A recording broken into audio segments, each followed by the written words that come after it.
అందరికీ నమస్కారం. సరోజ నాలుగోసారి గుమ్మం బయటికి వచ్చి తొంగి చూసింది రోడ్డు మీదకి. సావిట్లో కూర్చున్న జానకమ్మ సరోజనని చూసి చిన్నగా నవ్వుకుంది. ఎందుకే అలా కాలు కాలిన పిల్లా తిరుగుతావు? వాడొస్తే ఇంటికి రాడటే, నీ ఆరాటం బంగారం కాను అని అంటూ మేనకోడలని మురిపెంగా చూస్తూ ముసిముసిగా నవ్వుతూ అంది.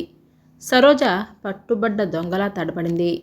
ఎర్రపడిన ముఖాన్ని తిప్పుకుంటూ, నేనేమీ అందుకోసం చూడట్లేదు, పోస్ట్ మ్యాన్ వస్తున్నాడేమో అని చూశాను కానీ నీ కొడుకుని చూడటమేనా ఏమిటి నా పని బెంకంగా అంది.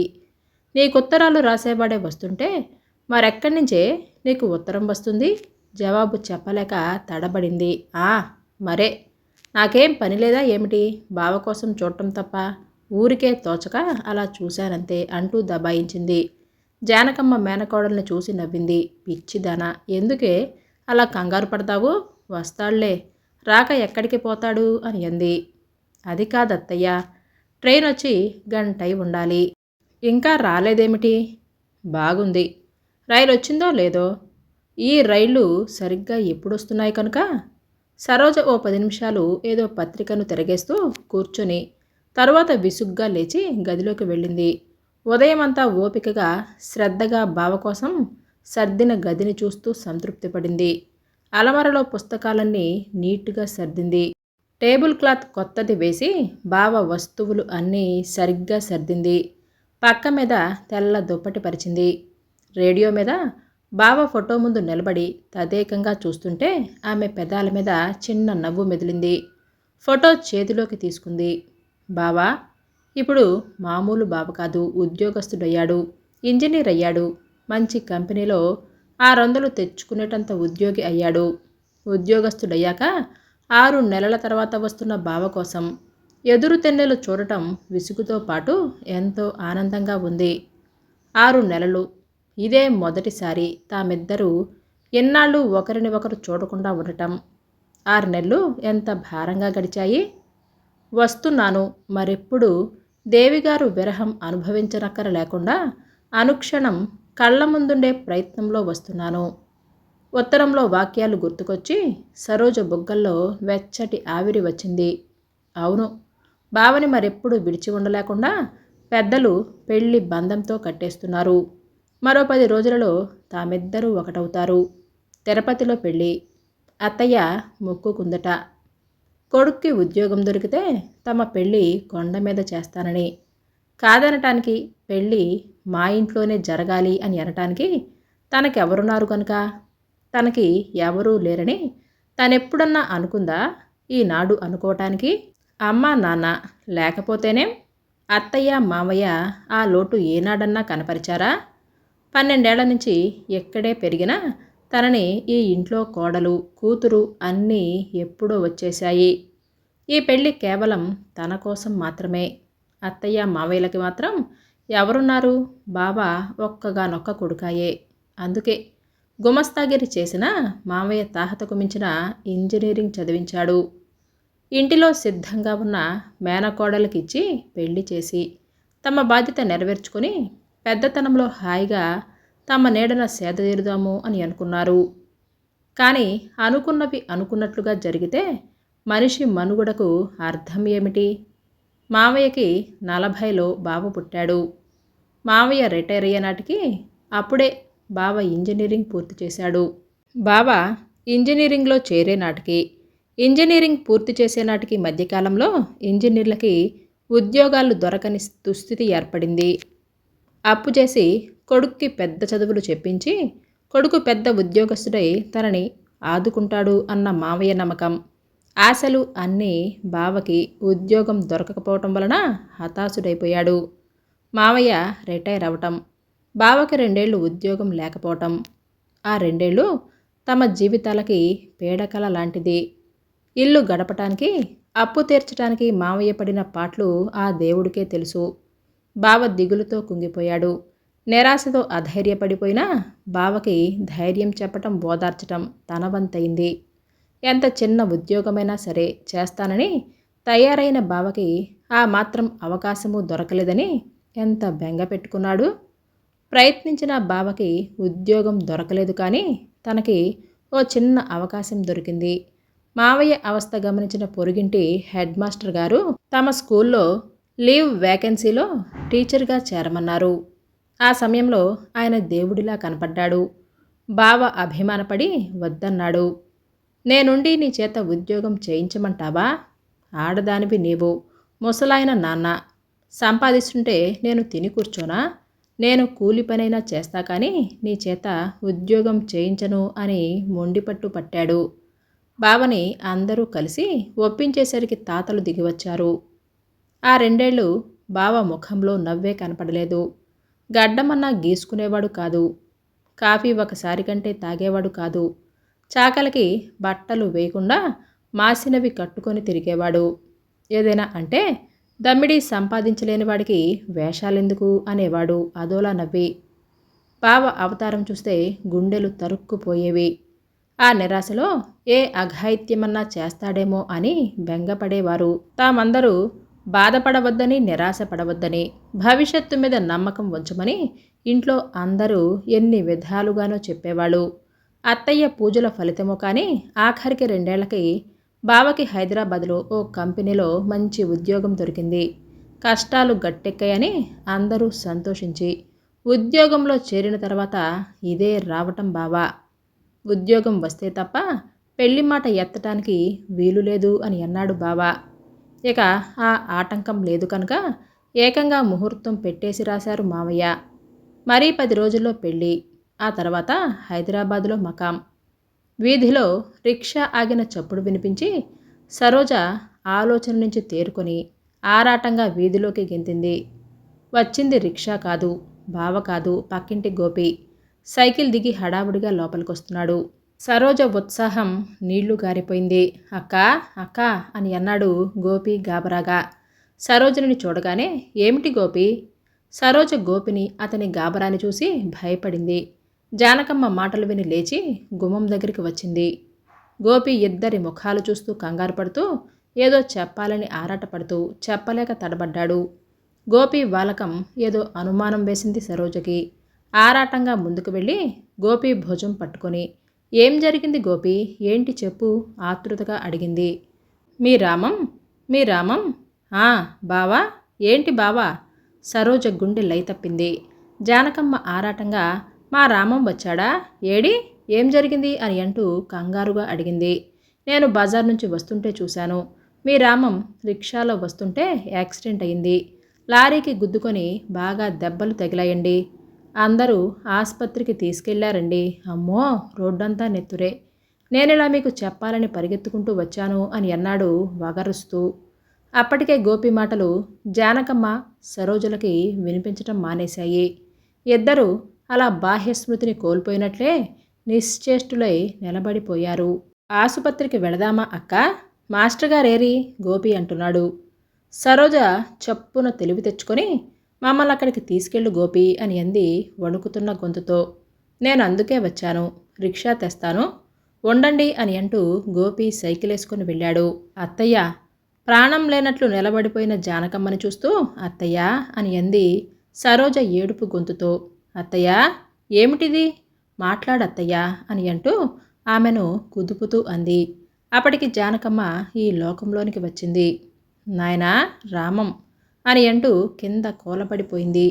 ఇదెక్కడి కర్మ నాయనా, ఉద్యోగస్తుడు అయ్యావు, సంతోషంగా ఇంటికి వస్తున్నావు అని అనుకుంటే ఇదేం ప్రారబ్ధంరా నా నాయనకి, ఏమైంది దేవుడా అని అంటూ బోరుమంది. ముందు ఆసుపత్రికి వెళదాం పదత్తయ్యా, అసలేమైందో, బావ ఎలా ఉన్నాడో, ఇక్కడ కూర్చొని ఏడిస్తే ఏం ప్రయోజనం? సరోజ గబగబా ఇంటికి తాళం పెట్టి జానకమ్మతో రిక్షా ఎక్కింది. ఆసుపత్రికి చేరుకొని అందరినీ వాకప్ చేస్తూ క్యాజువాలిటీ వార్డు చేరేసరికి 20 నిమిషాలు పట్టింది. అక్కడున్న నర్సుని అడిగితే ఆమె వాళ్ళని యగాదేగా చూస్తూ రిక్షా యాక్సిడెంట్ అయిన ఆయన తాలూకా మీరు అని అంది. సరోజ గబగబా తలాడించింది. ఆ నర్సు కాస్త జాలిగా చూస్తూ సారీ, ఇక్కడికి తీసుకొచ్చే త్రోవలోనే ప్రాణం పోయింది. తలకి బలమైన దెబ్బలు తగిలాయి. డాక్టర్లు ఏమీ చేసేది లేదు అని చెప్పేశారు. రండి చూపిస్తాను అని అంది. జానకమ్మ కెవ్వుమని అరిచి నేల వాలిపోయింది. సరోజ వెర్రిదానిలా చూసింది.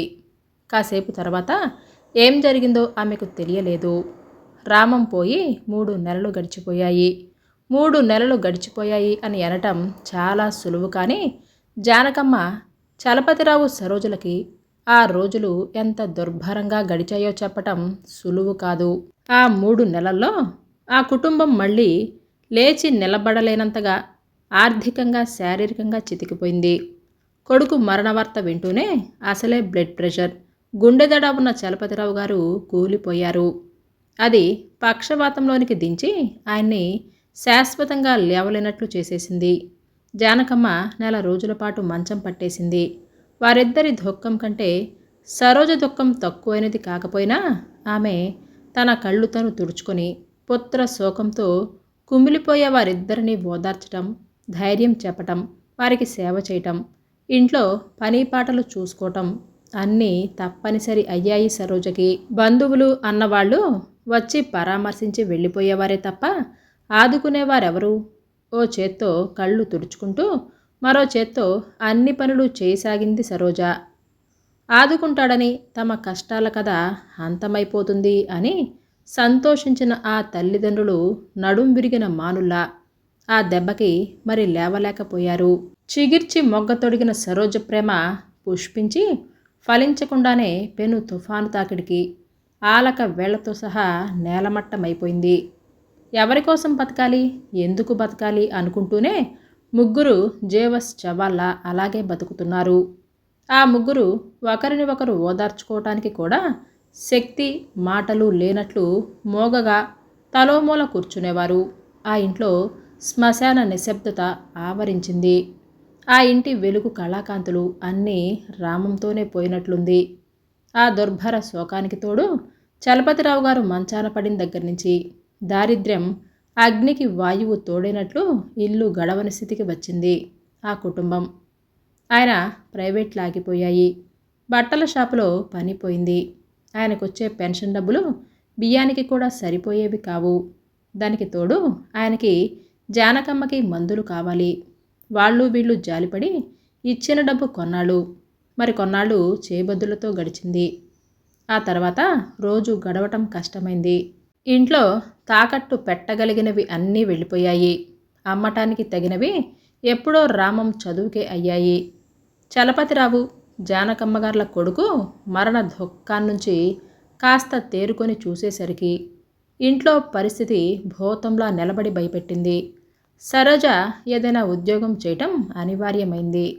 ఉద్యోగం చెయ్యాలి అని అనుకున్నంత మాత్రాన ఉద్యోగం దొరికే కాలం కాదని సరోజకి అర్థమయ్యేసరికి 2-3 నెలలు గడిచాయి. ఆ లోపల మావయ్య ప్రైవేట్లు చెప్పడానికి సిద్ధపడినా ఆ 3 నెలల్లో ఆయన మానేయగానే కొత్త మాస్టర్లని కుదుర్చుకున్న వాళ్ళు కొందరు, ఇక ప్రైవేట్ అక్కర్లేదు అన్న వాళ్ళు కొందరు. 1-2 ట్యూషన్లు మాత్రమే దక్కాయి. వాటి వలన వచ్చే రాబడి అనగా ఎంత? బట్టల కొట్టు ఖాళీ, మరొకరికి భర్తీ అయిపోయింది. ఎన్ని ఆఫీసులు తిరిగినా, ఎంతమంది ఆఫీసర్లని దర్శించుకున్నా ఫలితం శూన్యమైంది. చలపతిరావు గారు మిత్రులు 2-3 మనస్ఫూర్తిగా సహాయపడాలి అని ప్రయత్నించినా సరే ఆ ఊళ్ళో ఏదీ కలిసి రాలేదు. పక్కింటి ప్లేడర్ ఆంజనేయులు గారు చలపతిరావు గారి దుస్థితికి జాలిపడి ఆయన మేనలుడు హైదరాబాద్లో ఓ కంపెనీకి మేనేజర్ అని అతనికి రాసి సరోజకు ఏదైనా ఉద్యోగం ఇప్పించేటట్లుగా ఒప్పించారు. పొరుగురు వెళ్ళటానికి ఇష్టపడితే ఆ ఉద్యోగం ఇప్పిస్తాను అని అన్నారు. తప్పకుండా వెళతాను మావయ్య గారు, మీరు వస్తాను అని రాయండి, ఈ ఉద్యోగం ఇప్పించి పుణ్యం కట్టుకోండి. ఉన్న ఊళ్ళోనే అంటే ఎలా కుదురుతుంది? ఈ పరిస్థితులలో నాకు కావాల్సింది ఉద్యోగం, అది ఎక్కడున్నా సరే చేస్తాను అని అంది సరోజ ఆరాటంగా. చలపతిరావు గారు కాదనలేక నిస్సహాయంగా కళ్ళనీళ్లు నింపుకున్నారు. ఉద్యోగాలు చేసి ఊళ్ళేలాలా సుఖపెడతాను అన్న కొడుకు తన దారి తను చూసుకొని వెళ్ళిపోయాడు. నీకెందుకమ్మా మా గురించి ఇంత చింత?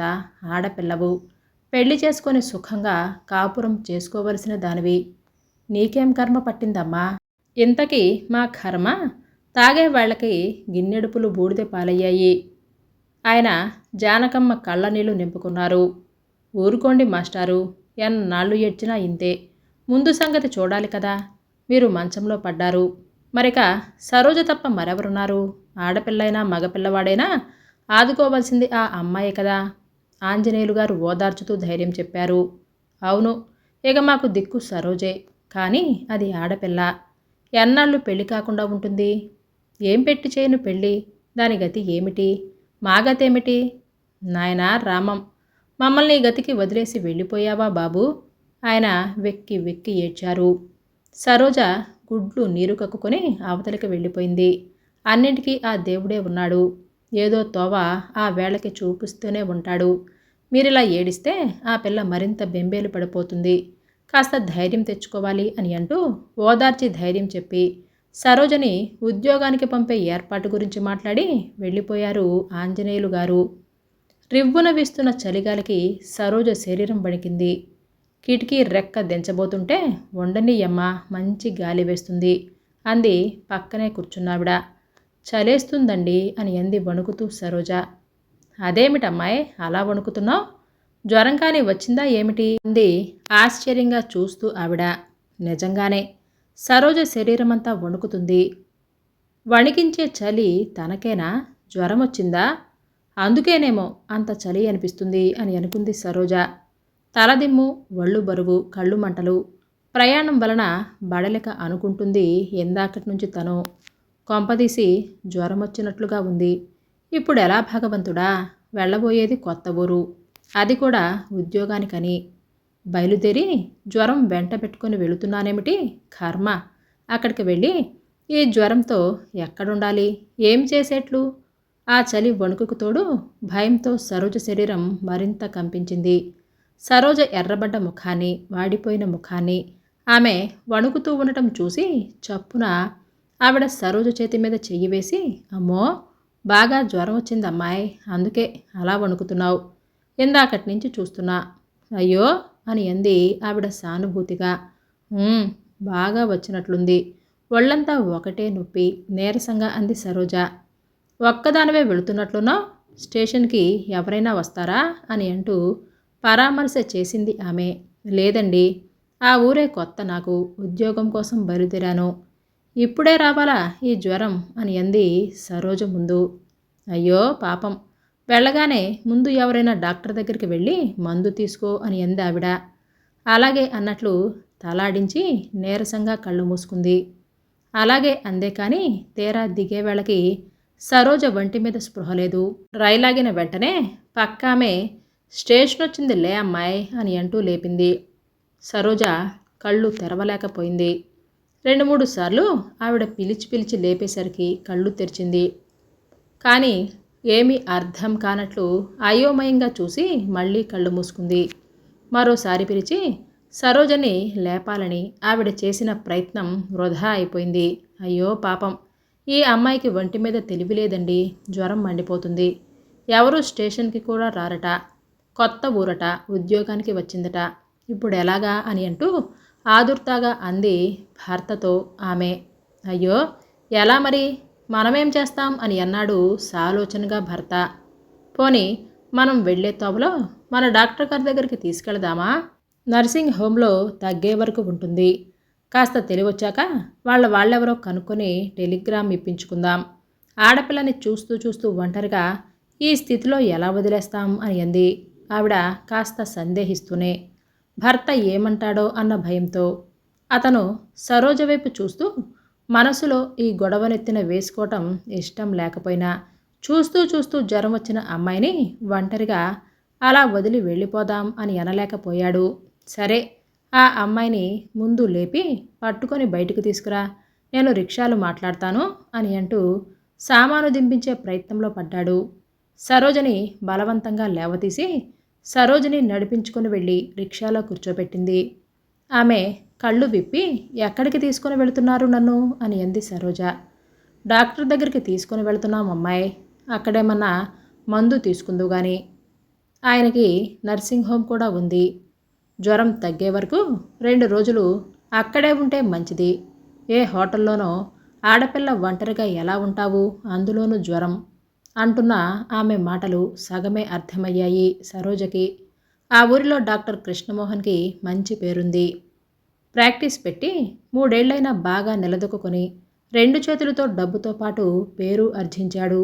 మంచివాడు, నెమ్మదైనవాడు, తెలివైన కుర్రవాడు అన్న ప్రశంసలు పోగు చేసుకున్నాడు. దానికి తోడు నర్సింగ్ హోమ్ కూడా ఆరంభించాడేమో, మరింత ప్రాక్టీస్ పెరిగింది. తండ్రి ప్లేడరు చేసి ఆర్జించి పెట్టిపోయిన ఆస్తికి ఏకైక వారసుడు. లంకంత ఇల్లు ఉండేది. అతను తల్లి మాత్రమే. అందుచేత ఇంటి ముందు భాగాన్ని ఆసుపత్రి కన్సల్టింగ్ రూమ్గా మార్చుకున్నాడు. ఇంటికి ఆనుకొని పక్కనే నర్సింగ్ హోమ్కు బిల్డింగ్ కట్టించాడు. ఉదయం 7 గంటలకి కాఫీ తాగి పేపర్ చూస్తున్న కృష్ణమోహన్ కాలింగ్ బెల్ వినిలేచి వెళ్ళబోయేంతలో పనిమనిషి వచ్చి ఎవరో పేషెంట్లు వచ్చారు అని చెప్పింది. ముందు గది తలుపు తీసి కూర్చోమను, వస్తున్నాను అని అన్నాడు. వేళకాని వేళల్లో పేషెంట్లు రావటం డాక్టర్ అయిన అతనికి కొత్తేమీ కాదు. నైట్ సూట్తోనే కన్సల్టింగ్ రూమ్లోకి నడిచాడు. సరోజనని ఓ బెంచ్ మీద కూర్చోబెట్టి ఆమె కూడా కూర్చుంది. ఆమె భర్త పిల్లలతో సామానుకి కాపలాగా రిక్షా దగ్గర ఉండిపోయాడు. సరోజ నీరసంగా గోడకి జారబడి కళ్ళు మూసుకుంది. కృష్ణమోహన్ గదిలోకి రాగానే, డాక్టర్ గారు, ఈ అమ్మాయికి ఒళ్ళు తెలియని జ్వరమండి. కాస్త చూడండి, పాపం రైల్లో ఒంటరిగా ఈ ఊరు వస్తుంది. మీకేమవుతుందా అమ్మాయి? అబ్బే, మాకేమీ అవదండి. రైల్లో వస్తుంటే పరిచయం అయింది. రైల్లో జ్వరంతో తెలివి లేకుండా పడి ఉంటే అలా వదిలివేయలేక మీ నర్సింగ్ హోమ్లో చేర్పించి వెళదాము అని తీసుకొచ్చాను. ఏదో ఉద్యోగం కోసం వచ్చిందట అని అంటూ ఆవిడ తనకు తెలిసింది అప్పగించింది. అలాగా అని అంటూ కృష్ణమోహన్ దగ్గరికి వచ్చి చెయ్యి పట్టుకున్నాడు, పల్స్ చూడటానికి. స్పర్శకి కళ్ళు విప్పింది సరోజ.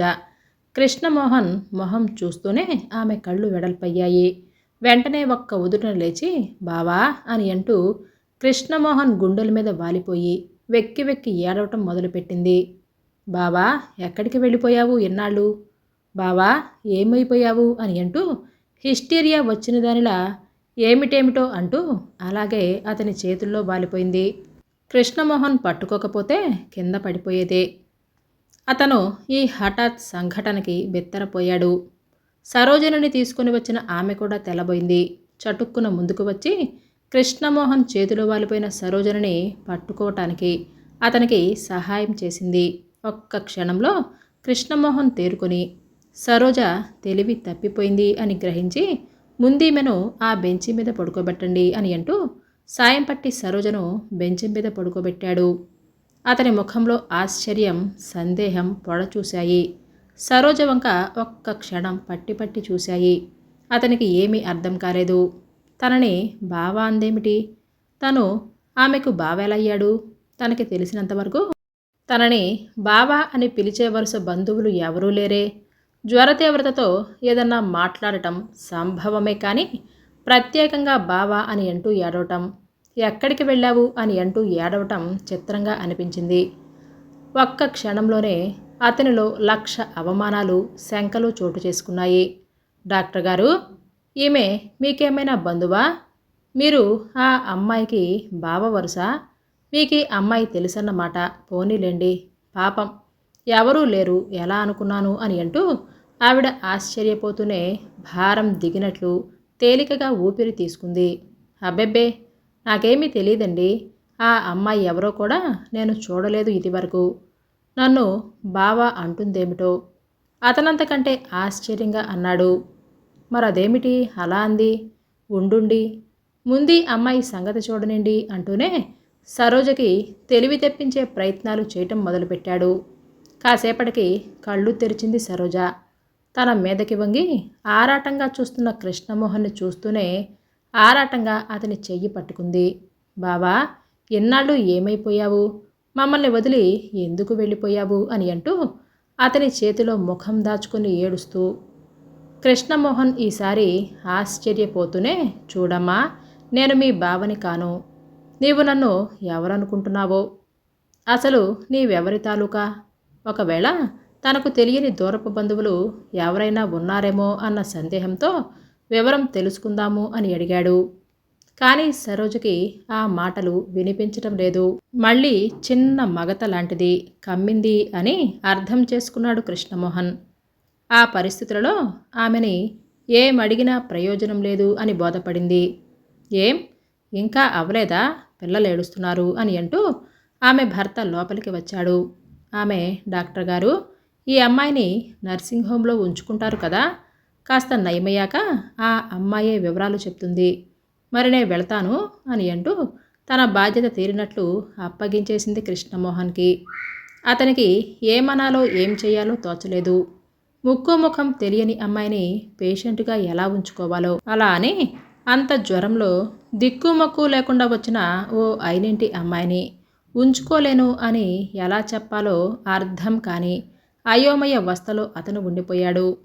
అతని జవాబన్నా వినకుండా ఆమె భర్తతో బయటికి వెళ్ళిపోయింది. ఇక ఆలోచనకి స్వస్తి చెప్పి సరోజని పరీక్షించి ఓ ఇంజెక్షన్ ఇచ్చాడు. ఏ జ్వరమో తేల్చుకోవటానికి ఆ కాస్త సమయం చాలదు. ఏది ఎలా ఉన్నా ముందు ఆ అమ్మాయిని నర్సింగ్ హోమ్కి చేర్చి బెడ్ మీద పడుకోబెట్టాలి. పని మనిషిని పిలవటానికి లోపలికి వెళ్ళాడు కృష్ణమోహన్. పూజ గదిలో నుంచి తల్లి శ్రావ్యంగా స్తోత్రం చదువుతూ ఉండటం విని ఒక్క క్షణం ఆగిపోయాడు. ఆ అమ్మాయి ఏమైనా దూరపు బంధువేమో, తల్లికి తెలుస్తుంది, తల్లిని చూడమనాలి. తనకి తెలియని ఏ దూరం బంధువో ఉండి ఉండవచ్చు. లేకపోతే బావా అని ఎందుకు పిలుస్తుంది? పోనీ బావా అంటే అంది కానీ ఎన్నాళ్ళు ఎక్కడికి పోయావు అని అంటూ ఏడ్చింది. మరి అతని ఆలోచన ముందుకు వెళ్ళలేదు. ఓసారి తల్లిని చూడమంటే సందేహ నివృత్తి అవుతుంది కదా. తల్లి పూజ ముగిసేసరికి ఆరాటంగా ఎదురు చూశాడు. సరస్వతమ్మ బయటికి రాగానే, అమ్మా అమ్మా, ఒకసారి కన్సల్టింగ్ రూమ్లోకి వస్తావా అని అడిగాడు. ఆవిడ తెల్లబోయింది.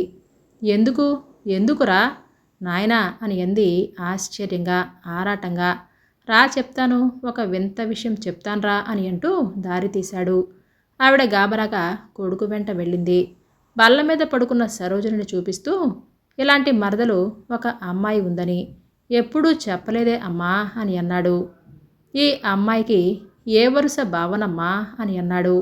సరస్వతమ్మ కొడుకు వంక సరోజ వంక ఆశ్చర్యంగా చూస్తూ, ఏమిటిరా, మరదలేమిటి బావేమిటి, ఆ అమ్మాయి ఎవరు? ఏమో, నాకేం తెలుసు ఆ సంగతి, నీవు చెబుతావని నిన్ను పిలిచాను అని అన్నాడు నవ్వి కృష్ణ. ఏంట్రా హాస్యం? ఈ అమ్మాయి ఎవరో నాకేం తెలుసు, జ్ఞాపకం తెచ్చుకో. నాకెవరో మేనత్త కూతురు, మేనమామ కూతురు. నాకు తెలియని మేనత్తలు మేనమామలు ఎక్కడి నుంచి వస్తారు? అసలు ఈ అమ్మాయి ఎవర్రా, ఎక్కడికెలా వచ్చింది, సంగతేమిటి సరిగ్గా చెప్పరా అని అంది ఆవిడ అసహనంగా, ఆరాటాన్ని అణుచుకోలేక. కృష్ణమోహన్ జరిగిన సంగతి చెప్పాడు. సరస్వతమ్మ వింటూ ఆశ్చర్యపోయింది. బావా అందా నిన్ను?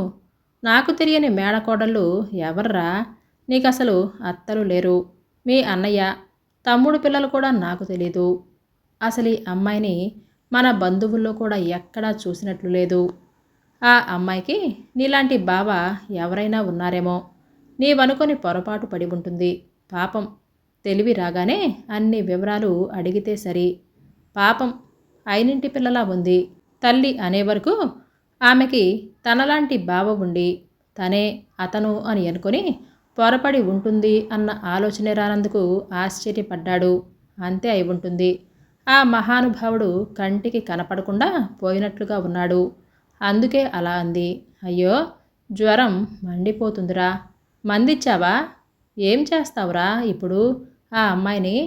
సరోజ చెయ్యి పట్టుకొని చూసి ఆమె వంక జాలిగా చూస్తూ అంది. చేసేదేముంది, నర్సింగ్ హోమ్కే చేరుస్తా. కాస్త తెలివొచ్చాక వివరాలు అడిగి వాళ్ళు ఎవరికన్నా టెలిగ్రామ్ ఇస్తాను. సింహాచలాన్ని సుబ్బిని పంపించు, బెడ్ మీద పడుకోబెడతారు అని అన్నాడు. సరోజ ముఖం చూస్తున్నా సరస్వతమ్మ ముఖం ఒక్కసారిగా ఎందుకో మారిపోయింది. కృష్ణ, ఈ అమ్మాయి ముఖం సరిగ్గా చూశావురా అని అంది వణికే గొంతుతో. తల్లి గొంతులో మార్పుకి ఆశ్చర్యపోతూ తల్లి చూస్తున్నదేమిటో అర్థం కాక తల్లి వంక చూశాడు. సీత, మన సీతలా లేదురా ఈ అమ్మాయి అని అంది ఉద్వేగంతో. కృష్ణమోహన్ సరోజ వంక ఈసారి కుతూహలంగా శ్రద్ధగా చూశాడు. సీత, తన చెల్లెలు సీతల పూర్తిగా లేకపోయినా ఎక్కడో ఏదో దాంట్లో సీతకి ఈ అమ్మాయికి పోలిక ఉంది. మొత్తం మీద అనిపించింది అతనికి కూడా. చూడరా, ఆ ముక్కు, ఆ నోరు, గడ్డం, అది అది అచ్చు సీతేరా. సీత కంటే ఒక్క ఛాయ్ తక్కువ అంతే. అని అంది ఆవిడ ఇంకా సరోజని ఆరాటంగా చూస్తూ. అవునమ్మా, సీత పోలికలు కొంచెం ఉన్నాయి ఆ అమ్మాయికి. మన సీత అంత ఎత్తు ఇంత ఒకటే, కానీ కళ్ళు వేరు, ముఖం తీరు కూడా ఒకటేనమ్మా. సరోజను చూస్తున్న సరస్వతమ్మ కళ్ళలో గిర్రున నీరు తిరిగింది. మళ్ళీ ఈనాటికి నా సీతని చూసినట్లుందిరా. సీత ఉంటే ఇంత వయసుదే అయ్యుండేది అంటుంటే ఆమె గొంతు పట్టింది. కృష్ణమోహన్ గొంతులో ఏదో అడ్డుపడినట్లుగా అయింది. ఇంకా ఉంటే తల్లి మరింత బాధపడుతుందని, అమ్మా సుబ్బిని పంపు, నర్సింగ్ హోమ్కి చేరుస్తాను అని అన్నాడు. ఆవిడ మాట వినిపించుకోకుండా తనివి తీరా లేదన్నట్లు సరోజని ఆప్యాయంగా చూసుకోసాగింది. ఈ అమ్మాయిని ఇంట్లోనే ఉండనీరా, నర్సింగ్ హోమ్లో వద్దు, నా కళ్ళ ముందు ఉండనీరా. ఇన్నాళ్ళకి మళ్ళీ సీతని చూసినట్లుంది. పట్టుకున్న గొంతుతో అంది. అమ్మా అని అన్నాడు కృష్ణ. ఎందుకమ్మా ఈ ప్రలోభం? ఈ అమ్మాయి మన సీత ఎలా అవుతుందమ్మా? 2 రోజులుండి పోయే ఈ అమ్మాయి మీద అనవసరంగా మమతలు పెంచుకోవటం, తర్వాత బాధపడటం ఎందుకమ్మా? లేదురా నాయనా, ఉండని. అలా నర్సింగ్ హోంలో దిక్కుమొక్కు లేనట్లు నా చేతైతే పడేసేదాన్నా? పక్క తీయించి వస్తాను. 2 రోజులన్నా నా కళ్ళ ముందు ఉండని ఈ అమ్మాయిని. ఇంకేమీ అడ్డు చెప్పకు అని అంటూనే ఆవిడ లోపలికి వెళ్ళింది. 3వ రోజుకి జ్వర తీవ్రత తగ్గి వాస్తవ పరిస్థితి గుర్తించగలిగిన స్థితికి వచ్చేసింది సరోజ. తెరువులోకి రాగానే తనున్న స్థితిని చూసుకొని ఆశ్చర్యపడింది. పక్కనే కూర్చొని ఆప్యాయంగా తన వంక చూస్తున్న సరస్వతమ్మని వింతగా చూసింది. మీరు, నేను నేను అని అంటూ గాబరా పడుతూ లేవబోయింది. లేవకమ్మా, పడుకో, నీకేమీ భయం లేదు, గాబరా పడకు. ఇప్పుడు ఎలా ఉందమ్మా? తెలివి వచ్చిందా కాస్త అని అంటూ ఆరాటంగా ప్రశ్నించింది సరస్వతమ్మ. నేనెక్కడ ఉన్నాను? అసలు మీరెవరు? నీరసంగా అడిగింది సరోజ. రైల్లో నీవు జ్వరంతో తెలివి లేకుండా పడుంటే ఒక ఆవిడ తీసుకొచ్చిందమ్మా మా ఇంటికి. మా అబ్బాయి డాక్టర్లే. ఈ 3 రోజుల నుంచి నువ్విక్కడే ఉన్నావు. రైల్లో జ్వరం రావటం అది గుర్తుందా అని అంది సరస్వతమ్మ. ఆవిడ చెప్పింది వింటూ ఆశ్చర్యపోతూ తలాడించింది. అవును, రైలులో జ్వరం. రైలు నుంచి దిగి రిక్షా ఎక్కటం అంతా లేలగా గుర్తుకొచ్చింది. కానీ ఇది డాక్టర్ల ఇల్లైతే వీళ్ళు తనని ఎక్కడెందుకు ఉంచుకున్నారు? అమ్మా, మీ పేషెంటు ఏమంటుంది, లేచిందా అని అంటూ కృష్ణమోహన్ లోపలికి వచ్చాడు. లేచిందిరా, మనుషుల్లో పడింది, తెలివిగానే ఉంది. జ్వరం తగ్గినట్లుగా ఉంది, చెమటలు పట్టాయి ఒళ్ళంతా. కాస్త కాఫీనో హార్లిక్సో ఇమ్మంటావా అని అంది కొడుకుతో. కృష్ణమోహన్ దగ్గరికి రాగానే సరోజ ఆశ్చర్యంగా అతన్ని చూస్తూ బావా బావా అని అంటూ అస్పష్టంగా గొణికింది. ఆమె పెదాలు వణికాయి, కళ్ళు ఆశ్చర్యంగా చూశాయి. కావాలని ప్రయత్నిస్తుంటే సరస్వతమ్మ లేవనీయలేదు. ఏమిటమ్మా, మా వాణ్ణి చూసి బావా అంటున్నావు? ఆ రోజు కూడా బావా అంటూ ఏడ్చావట. మీ బావ ఇలా ఉండేవాడా? ఏమయ్యాడు మీ బావ? అసలు నువ్వెవరమ్మాయివి? ఆరాటంగా అడిగింది సరస్వతమ్మ. సరోజ ఇంకా తెల్లబోతూ కృష్ణమోహన్ని చూస్తుంది. బావ కాదు, బావ కాదు, అవును. తన వెర్రి కాకపోతే చనిపోయిన బావ తన కళ్ళతో బావ శవాన్ని చూసినా తను ఇతన్ని బావ అని అనుకోవటం ఏమిటి? ఏమిటి వింత? మనిషిన పోలిన మనుష్యులు ఉంటారంటారు, కానీ ఇంతలా పోలికలు ఎలా సంభవం? ఆమె ముఖంలో ఆశ్చర్య ఆందోళనలు గుర్తించి, మీరు నన్ను మీ బావగారు అని అనుకుని పొరపడ్డారు, కానీ నేను మీ బావని కాను అని ఇప్పుడైనా గ్రహించారా? ఆ రోజు జ్వర తీవ్రతతో వంటి మీద తెలివిలేని మీరు పొరపడ్డారు, కానీ ఇప్పుడే అర్థమవుతుందా బావని కానని అని అన్నాడు కృష్ణమోహన్. మీ బావ ఏమయ్యాడమ్మా? చచ్చిపోయాడు, చచ్చిపోయాడు అని గొణిగింది సరోజ. తల్లి కొడుకులు ముఖాలు చూసుకున్నారు. చచ్చిపోయాడు అని అనుకున్న బావని కృష్ణమోహన్ రూపంలో చూసిన సరోజ మనస్థితి గ్రహించి వారిద్దరు మనసులు ఆర్ద్రమయ్యాయి. ఆ స్థితిలో ఇంకా ఏమైనా అడిగి అంత నీరస స్థితిలో ఉన్న సరోజని ఉద్రిక్తత పరచడం మంచిది కాదు అని అనిపించింది. అమ్మాయిని పడుకోనియమ్మా, ఎక్కువ మాట్లాడించకు. రేపు వాళ్ళెవరో వివరం అడగవచ్చు. జ్వరం తగ్గుతుంది, రేపటికి పూర్తిగా తగ్గొచ్చు. టైఫాయిడ్ ఏమో అని భయపడ్డాను కానీ కాదు అని అంటూ సరోజ పల్సు అవి చూసి అక్కడి నుంచి వెళ్ళిపోయాడు కృష్ణమోహన్. ఆ రోజు పథ్యం తినిపించింది సరస్వతమ్మ సరోజకి. పథ్యం తినిపిస్తూ సరోజ రావటం, కృష్ణమోహన్ని బావా అని కౌగిలించుకొని ఏడవటం, తరువాత తెలివి తప్పిపోవటం అంతా వివరంగా చెప్పింది. వింటున్న సరోజ ముఖం సిగ్గుతో కందింది. ఛా, అంత పిచ్చిదానిలా ఎలా ప్రవర్తించింది? అతనేమనుకున్నాడో అనుకుంది. సరస్వతమ్మకి కృతజ్ఞతగా ఏదో చెప్పాలి అని ఆరాటపడింది. కానీ ఏం చెప్తే ఎలా చెప్తే వాళ్ళీ ఆపద సమయంలో తనని ఆప్తురాలుగా చూసిన దానికి సరిపోతుంది. వీళ్ళే లేకపోతే తన గతి ఏమయ్యేది? ఎవరో చూసి ఏ జనరల్ హాస్పిటల్లోనే చేర్చేసి ఉండేవారు. దిక్కుమొక్కు లేని అనాథలా పడి ఉండేదని తలుచుకుంటేనే భయంతో ఒళ్ళు జలతరించింది సరోజకి. మీరు చేసిన ఈ సహాయానికి నేను మీకే విధంగా కృతజ్ఞత చూపలేనండి, మీరే లేకపోతే భారంగా అంది సరోజ. ముక్కు మొహం ఎరుగని నన్ను ఇంట్లో పెట్టుకొని కన్న బిడ్డలా సాకారు. నేను మీకు బదులుగా ఏం చేయగలను చెప్పండి? కళ్ళ నీరు తిరిగింది సరోజకి. ఛా, అదేమిటమ్మా, నిన్నింట్లో పెట్టుకోవటంలో నా స్వార్థం ఉందమ్మా. ఈ వారం రోజులు నిన్ను చూస్తుంటే నాకు కాస్త మనశ్శాంతిగా ఉందమ్మా అని అంది సరస్వతమ్మ. సరోజ అర్థం కానట్లు చూసింది. సరస్వతమ్మ కళ్ళు తుడుచుకుంటూ, 6 ఏళ్ల తర్వాత మళ్ళీ నా సీతని చూసినట్లుందమ్మా నిన్ను చూస్తుంటే. సీత సీత నా కూతురేలే అమ్మా. సీతకి నీకు ఎంత పోలిక ఉందో తెలుసా? నిన్ను చూడగానే 6 ఏళ్ల క్రితం మా సీత గుర్తుకొచ్చింది. నిన్నందుకే ఇంట్లో ఉంచేసుకున్నానమ్మా. నీవు మా సీతలా ఉండటం, మీ బావ మావాడిలా ఉండటం ఎంత విచిత్రమో చూడు. ఎప్పటి రుణానుబంధమో ఈ ఇంటికి నీవిలా రావటం అని అంటూ 6 ఏళ్ల క్రితం చనిపోయిన సీత గురించి అంతా చెప్పుకొచ్చింది. 16 ఏళ్లకే 100 ఏళ్ళు నిండిపోయిన కుమార్తె గురించి చెప్తూ ఏడ్చింది సరస్వతమ్మ. కృష్ణమోహన్ తర్వాత 6 ఏళ్లకి పుట్టిన సీత, ఇద్దరే సంతానం సరస్వతమ్మ రంగనాథం గార్లకి. సంపదకి లోటు లేదు. పిల్లలిద్దరినీ అల్లారుముద్దుగా పెంచారు. కృష్ణమోహన్ తల్లి పోలికైతే సీత తండ్రి పోలిక. అదృష్టవంతులే వారు అనేవారంతా. కృష్ణమోహన్ విషయంలో అది నిజమేమో కానీ సీత విషయంలో అది అబద్ధమైంది. పట్టుమని 16 ఏళ్ళు నిండకుండానే దురదృష్టం మసూచి రూపంలో వచ్చి సీతని పట్టుకుపోయింది. కొడుకు కంటే కూడా కూతురు పట్ల అపారమైన ప్రేమానురాగాలు ఉన్న రంగనాథం గారు ఆ దెబ్బ నుంచి మరి కోలుకోలేకపోయారు. తింటున్నా తిరుగుతున్నా ఆయనని ఆ దుఃఖం లోపల దహించి దహించి కొంగతీసింది.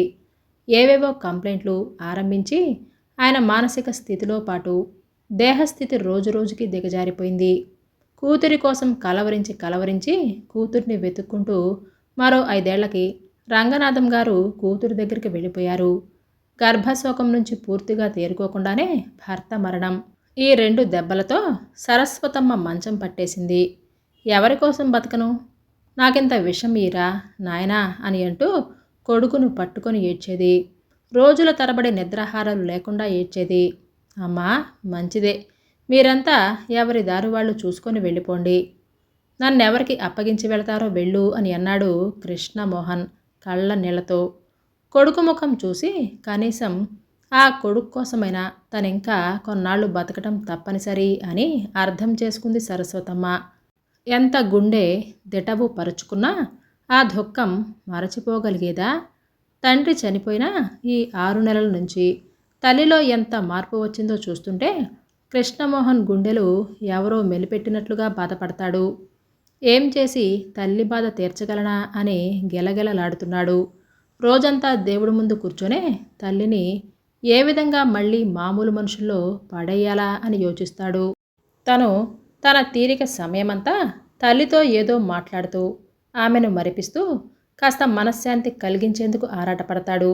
కానీ తను ఆసుపత్రిలో కూర్చుంటే తీరికనేది దొరకటం రోజు రోజుకి కష్టమైపోతుంది. ఒంటరిగా ఉంటే తల్లి ఆలోచనలు ఎంతసేపు తండ్రి చుట్టూ తిరిగి తనలో తను కుమిరి ఏడుస్తుందని అతనికి తెలుసు. మధ్య మధ్యలో ఇంటి లోపలికి వచ్చి తల్లేం చేస్తుందో చూసి వెళుతూ ఉంటాడు. అనుక్షణం ఆమెను కనిపెట్టుకొని ఉండేందుకు తీరికలేని అతను తల్లికి కాలక్షేపానికి ఎవరన్నా దొరికితే బాగుండు అని అనుకుంటాడు. ఎవరొస్తారు? వచ్చిన బంధువులు ఎన్నాళ్ళు వారి పనులు సంసారాలు వదులుకొని ఉంటారు. పని మనుషులు వంట మనుషులని ఆమెను కనిపెట్టుకొని ఉండటానికి పెట్టగలడు. కానీ ఆమెను వాళ్ళు ఏ విధంగా ఉపశమింపజేయగలరు?